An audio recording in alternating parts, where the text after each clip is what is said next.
about learning how to stay with yourself even when you turn the faucet on and off. That is building the self-trust and that self-connection and learning what embodiment truly is. Being with yourself through it all. Hey beautiful, welcome to Naturally Empowered Living, your safe space to guiding you on your unapologetic self-awakening journey. This is your weekly sanctuary for waking up from autopilot and transforming the way you approach life through the power of meditation, energetics, and root cause therapy. It is my mission to help you heal unprocessed emotions and release stuck energies by alchemizing your struggle cycles into opportunities for deep self-love, awareness, trust, and connection, to return to your innate essence of being, stepping back into your energy of alignment. Because here, we honor all parts of ourselves, the messy and the magic, the shadows and the light, embodying all parts that make you, you. So if you are ready to get to the root of cultivating real change, get cozy, grab your journal and maybe favorite crystals, and let's discover our power within together. Hello, and welcome back to another episode of the Naturally Empowered Living podcast. This is your host, guide, and mentor in all things energetics, emotions, and self-awakening, Jenna Smith. And today's episode is one that honestly just naturally came forward after recording the last months of guest submissions, after really diving into what you guys wanted to hear. And as I'm answering these, I just felt that this needed to be talked about today. So if you've been following along, last week we really explored what resistance is, and the week prior we talked about our different parts, and the week before that we talked about co-regulation. And the very first submission of the month was talking about how trauma and where trauma is stored within the body. And it, just wrapping last month, I know I thought I was going to be done talking about this, but I'm like, this topic today, it really piggybacks off of this theme. It just kept coming to me. It kept nudging me. Like, this is important to address at the root, at the core, from all these incredible questions and topics and discussions that we've had. So today we're talking about flooding our nervous system and how to not flood our nervous system and what flooding our nervous system actually is. Because when you go into healing work or going into a type of modality that addresses trauma or that addresses different pieces of healing that you want to get into, sometimes there could be situations to where we flood our nervous system or where we might re-traumatize. Maybe you've heard of that terminology. We don't want to re-traumatize our system, right? So how do you bring your body back into safety, or how to keep your body into safety or in this container of safety while you're doing this work, and how to do it gently, how to do it reliably, how to do it consistently or with compassion, right? So that's where we're going to go today, because it matters. And you may not have even thought about this, or maybe this question came up to you as you're like, I'm scared, or I feel that I don't want to re-traumatize, or I feel that it's overwhelming. So where do I even begin, right? This is where I want to jump in, because why does this matter? If you're someone who might possibly feel deeply, or someone who's been opening this can of worms or opening into this world of emotional healing, or is on the spiritual awakening, the self-awakening journey of yourself, possibly healing old patterns, breaking generational cycles, reconnecting with yourself, maybe even after a season of disconnect. You may notice that sometimes there are moments that this work, this healing work, feels like it's too much, or maybe that you're feeling overwhelmed, or that, it's just like it's intense, and where do I go from here? Is it going to get better? Okay. Maybe that you feel that you're unable to ground at all, or maybe you feel that you're just in this constant state of survival. You're like, oh my gosh, what am I doing?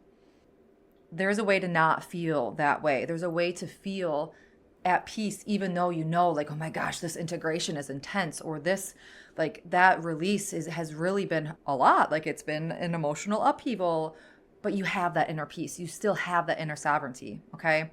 We're talking about when you don't have that peace, or when you don't have that inner sovereignty, when you possibly might be flooding your nervous system. When you're doing that work, you're leaning in, and then maybe your body's like, well, nope, like pulls the alarm, right? Maybe you feel like your heart is racing, or your breath is like really rapid, or your thoughts are spiraling, and you just feel like you're completely shut down. You're like at this cusp, and you're like, oh shit, what did I just do? Maybe you overwhelmed your nervous system. Like that is nervous system flooding. And it doesn't mean that you're doing anything wrong, right? This doesn't mean like, oh my gosh, you did something wrong. You're never going to come out of it. It's never going to be okay. No, that's not what I'm saying. That's the beauty of this work. Awareness is a beautiful thing. This work is not hard, but it's almost accepting what is. It's when we possibly do flood that nervous system, or when we do have those moments of overwhelm and we feel like it's never going to get better. It's flipping that belief. It's flipping that perspective. It's not that we're doing anything wrong, but this is also something very important to address, because this is where and how that re-traumatization may come in. None of this is too much for you, okay? Even if you possibly have felt re-traumatized, that is a very hard space to be in. But please, please, please know that you are never too much, or that you are too far gone, or that someone else can do this work but you cannot. That's never the case, okay? There's always a way back to safety. There's always a way back to create this space and this trust that everything will be okay. And that is the space that I'm here to help you create. Possibly, yes, with a practitioner to start, but ultimately to create that space, that container, that safety within you to go on and live your life. That peace and that sovereignty and that healing isn't about feeling, I just said this, but it's not about feeling calm and peaceful, like that butterflies and unicorns. Oh my gosh, I just had this huge release, this huge session, and this integration is beautiful. It's not going to be that all the time, or your life isn't going to be just easygoing, no hiccups, no ebbs and flows ever again. Absolutely not. I'm here to tell you it's about learning how to hold that peace even in the storms. I was talking with a client at a session last week, and we were painting this picture of a nervous system response. So imagine like this baseline, just visualize a flat line, okay? Visualize a line, and then if you're put into fight, flight, freeze, there's a little jump. There's a little jump in that line, so then it's an arched line, okay? When things get stuck, or when you're not able to process that response, that nervous system response, you're getting stuck in that heightened state. You're never able to come back to that calm, to that baseline, that flat line. And ultimately, once things compound, your new baseline, your new flat line is that heightened survival mode state. So we're learning how to complete those loops, to complete those waves. So we're learning how to hold the peace, how to hold the trust in those storms, in those responses. So let's define flooding a little bit more. Nervous system flooding is what happens when your emotional intensity, it rises faster than your capacity to hold it. That's the simplest way to describe it. That's what happens when you have an imprint. That's what happens when, what I help people with through root cause therapy, we're going back to release, to finish that processing, to close those loops, because that nervous system was flooded in those moments and never had the ability to come back down, or to process, or to release those unprocessed emotions. It's also from a different perspective, from that science perspective. It's when our prefrontal cortex, that front part of your brain, that your forehead part of the brain, that part of you that thinks clearly, that logic piece that doesn't develop till our mid-20s, it's when that prefrontal cortex, it takes a step back, and then your nervous system takes the wheel, like that survival mode kicks in, okay? That fight, flight, freeze, fawn, that tunnel vision, feeling like you're drowning and you just have to survive. And the tricky part is we cannot come to a space of healing or a space of closing that loop when you are flooded. Your only duty in those moments is to survive. Your instincts kick in and you are here to survive. So this is why learning how to not flood ourselves, or to not flood our nervous systems, or to possibly learn how to come out of that flooding, right? To swim back to the surface. That's a very important part of this emotional and somatic healing, for the soul's sake of finishing those loops, of closing those loops. And then in present time, in real time, when you are heightened in that fight, flight, freeze, fawn response, to be able to close that loop and come back to baseline naturally. And truly, it's not hard. It's not a hard thing to do. I'm not saying it's easy, but it's a simple process. And that's why we're here talking about it today, because it's so important to be aware of it. So I want you to imagine another picture now. Imagine another image. This is of a water faucet. And I know I talked very briefly about this last week because I already knew that we were going to do a full episode on this week. But imagine a water faucet, okay? When the faucet is totally turned off, there's no water, there's no drip, hopefully. But there's no drip, right? Perfect case scenario. Water faucet is off, there's no drip, no water. Imagine that being your state of being numb, shut down, disconnected, survival mode. You can't access anything. A lot of our baselines when we're in that survival mode state. Water faucet turned off. Now think of the exact opposite here. Turn the water faucet all the way on. You're blasting water. Pressure, it's, spitting everywhere, blasting water. That is overwhelm. That's flooding. That's too much, too fast. That healing, that processing, that integration happens somewhere in the middle. Again, this is a spectrum. And we slowly build up to how much we're able to turn that faucet on over time. So healing happens when you're able to turn on that faucet just a little bit, right at that cusp of when your overwhelm starts to creep in, then turn it off. Then you take that space, that time to integrate, working with a practitioner, any resources, tools, that's like that in between. That's the work. And then when you're ready again, that integration has come to a complete, to a process, to a resolution, let's say, then you're ready to turn it back on. Maybe a little bit more, maybe the same amount. To that cusp of overwhelm again, and then turn it off. Repeat. Okay? You're turning it on just to that overwhelm, turn it off, process, integrate, do all those beautiful things that you're working with your practitioner or yourself in. And then turn it on a little bit more, just to that cusp, and then turn it back off. Like that is pendulation. That is capacity building. You're building that safety in the process.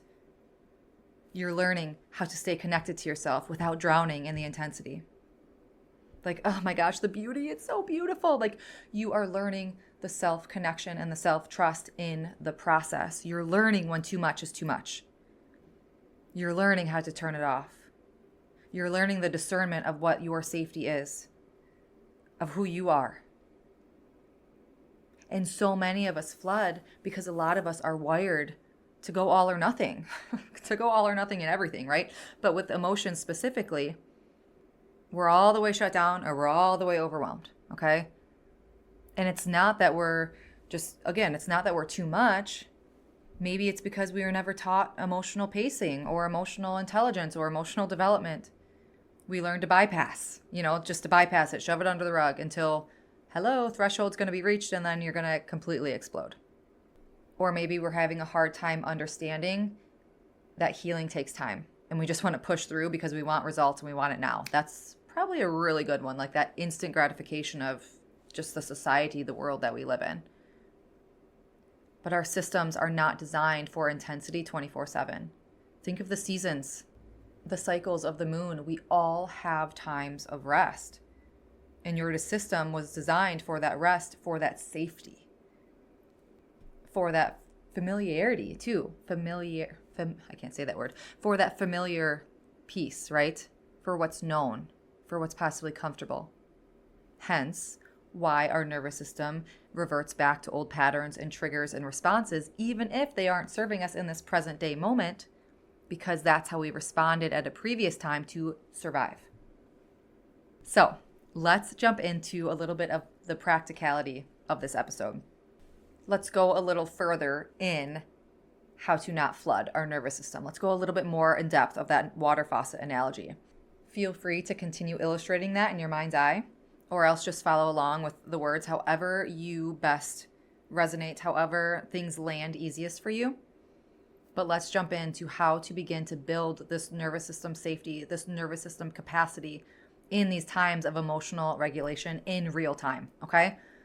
So number one is finding that baseline, okay? It's safety first. Safety, safety, safety. Yes, your nervous system reverts back to old patterns, triggers, responses because of the safety. So we're rewiring what true safety is in the present moments. Okay? So before you begin exploring anything, emotional, past triggers, traumas, whatever that might be, you could pause and check in with yourself. Check in with your body. Can I feel my breath? Can I feel my feet? Am I, oriented to the room? What's around me? Am I present? Am I present in this moment? And if not, how can I be a little more present? Or even think, is there a moment or a person or a place that I feel 1,000% safe in? And imagine yourself there or with that person now. Okay, it's really setting that baseline of safety. If your system isn't grounded enough to hold this emotional charge, the safety charge, you're just going to be overwhelmed immediately. You're going to have to know how to come back, how to physically, somatically tell yourself that you're safe. Because again, that conscious thought or that conscious, inner talk of I'm safe might not always be enough. This check-in alone can change everything, connecting that soma to that mind. Number 2 is that water faucet sequence. This could be your new daily tool. Like, this is truly the heart of this episode, that water faucet method. Step 1, turning that faucet on slightly, allowing that mild sensation, emotion, or past event or experience that trigger that you're looking to explore a little bit more, just a little. Maybe not the whole story, maybe not the whole memory in these moments. Just allowing the curiosity to come in. Allow that curiosity. Where do I feel this? Is it warm? Is it tight? Is it tingling? Is there a texture or a specific sensation? Simply stay curious. Non-judgmental, not consumed, not forcing, just allowing. In all of this, I do suggest, if you're very new to this type of work, I do suggest doing this with a practitioner to get started until you learn this trust and this connection with yourself to be able to do these on your own. But these are simple practices of just connecting to that soma, connecting to yourself, connecting to what sensations you're feeling when you are triggered. And step 3 is turning that faucet off. Right when you feel that overwhelm, right when you're like, oh, too much. Just allow yourself to then turn that faucet off. Ground, maybe focus on breath, bring that safety measure back in. Looking around the room, feeling your hands, coming back to safety. Think of that memory, that moment, that person, that safety anchor. Just allow yourself to soften, allowing that heart rate to settle, that energy, that intensity to really dissipate and dissolve through you. And then you can turn it back on again. Maybe a little more, maybe the same amount. And then once you feel that cusp, turn it off. Return back to safety. No force, no urgency, just curiosity, compassion. You're building this safety. You're allowing yourself to feel, possibly for the first time in years, decades, forever. Like, this is how your system is building capacity. You're dosing, you're feeling, you're integrating. You're dosing, you're feeling, you're integrating. Like tiny amounts of activation. Most importantly, lots of safety. Like, this is sustainability. And again, I really need to preface this disclaimer of, if you don't feel comfortable, find someone to hold that safe container with you as you're exploring this. And number 3 is the tools to bring yourself back into safety. So step 1 was finding that baseline, finding that safety anchor. Step 2 was the water faucet sequence. Step 3 is now those tools for bringing yourself back into safety. So if you're noticing yourself, like this is too much too fast, or you're on that cusp, you're in the moment, right? You're on that cusp, like, oh, got to turn that faucet off.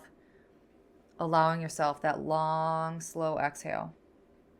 Maybe pressing your feet onto the floor. This is something my daughter still does with me when she's like in a tantrum. I notice she like tightens her legs and pushes her feet into my thighs. And I'm like, that is her trying to ground. Like, that is her. It's just it's so fascinating to watch. That's co-regulation. Okay, you can do that. Press your feet into the floor. Maybe notice something that you could feel. Like, go touch something textured. Bringing attention to your hands, or maybe humming or low singing. movement, gentle swaying, maybe shaking. Maybe it has to be more like energized movement, shaking your arms, okay? Looking around the room, naming objects that you could actually see, bringing your senses into the equation. Maybe naming something that's true in this moment. Thinking about one thing, person, place that you feel 1,000% safe in or with, that safety anchor. Like your nervous system responds to simple, rhythmic, sensory cues. And maybe how do I know like when that cusp is, when that overwhelm is? How do I know if I'm reaching that cusp? This is also very important.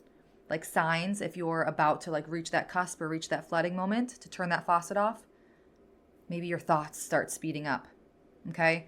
Your intuition is always a subtle, soft whisper, okay? It's very subtle. It's never forcing, it's never loud, it's never controlling, okay? So if your thoughts start to speed up or race up or you feel like it's getting really loud or forceful, that might be a sign, because that's not your intuition. That's not your inner guidance. Maybe your vision like actually starts to narrow, like maybe you're not seeing clearly physically, or your breath is starting to get sharp or rapid. You feel pressure in your chest, or maybe you feel numb in certain areas, or like things just feel disoriented in the physical space that you're in. Or you're feeling urgency, like you need to figure it out now, like you're feeling that force. Or you lose curiosity. If you lose curiosity to it all, that's when that force is able to creep in even more. Okay? Then that spiral may begin. So that's when we turn the faucet off.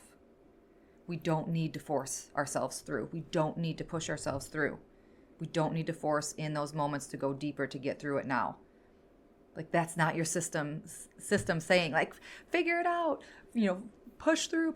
No, like let's take that pause and let's stay with ourselves in that pause. That is how we build safety. So what does this look like? Like, well, how does this look like in actual healing, in these releases, in this integration? I feel like I said this already, but healing isn't about intensity. It's not like going full bore and let's get it over with. Let's do this. Yeah. That instant gratification. It's not like one massive session that's just going to be like end all be all. I'm going to figure it all out in this moment. It's not ripping off the Band-Aid. Healing is slow. Just like our intuition, it's slow, it's gentle, it's layered, it's integrated, honest, embodied. Just as that our intuition is that soft whisper, those subtle nudges, those feel-good knowings. That ego, that mind, that control is the loud, demanding forcefulness.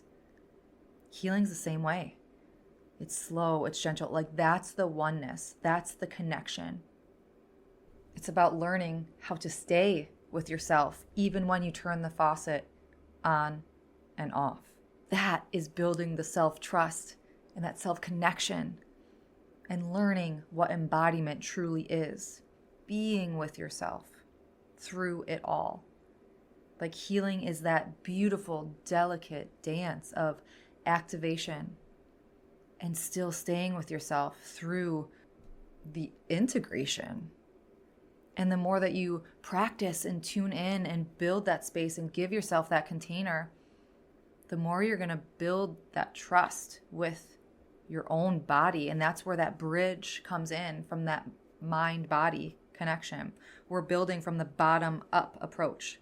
A lot of approaches in healing modalities work from that top down, but then we get stuck in our mind. We need to bring our body into the equation, so we're starting from the bottom up. We trust that we can feel these emotions without being consumed by them. And if you don't have that trust, that's why it's very important to work with someone that can hold that space with you until you do build that trust. Until you do build that trust that you can open up without falling apart.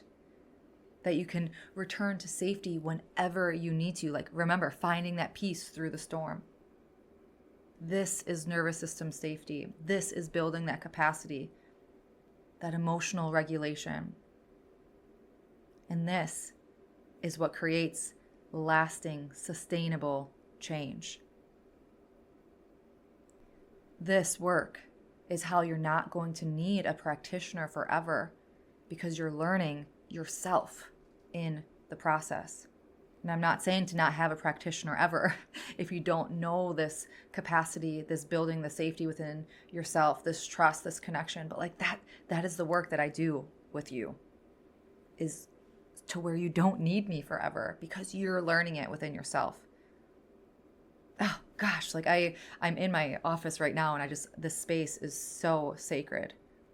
So many lives are being changed and have been changed in this space because they're learning what their self-awakening and what their self-connection is. And it is a beautiful, beautiful unfolding that I'm so honored to be a part of. So I want you to take this with you for the rest of the day. You do not have to avoid your emotions anymore. You don't have to avoid your emotions anymore. You can meet them at a pace that your body can hold in these moments. And that is also so sacred. So thank you for being here. Thank you for listening to this week's episode. I hope that brought clarity in the terms of we have to build a sense of capacity and bring that safety into our nervous system before we go into this work. But it doesn't have to be hard. You have to meet yourself where you're at in those moments and build that trust to allow yourself to feel. Thank you for doing this work. Thank you for being here. And until next week, as always, simply be you. You have everything inside of you to learn your energy of alignment and be unapologetic in who you are. I'm sending my love and so much light. Did you find this episode free or empowering? Please read my review. Tickle, boop. Thank you for spending this sacred time with me on Naturally Empowered Living. If this episode brought you closer to stepping into your energy of alignment, I'd love for you to leave a written review and share how this show has supported your journey. Your feedback truly lights me up and helps others find the space of transformation. And sharing it with someone who might need it spreads the ripple of healing even further. Be sure to check the show notes for ways to connect with me and explore personalized healing sessions and mentorships to deepen your self-awakening journey. Thank you. I appreciate all you are and all you do.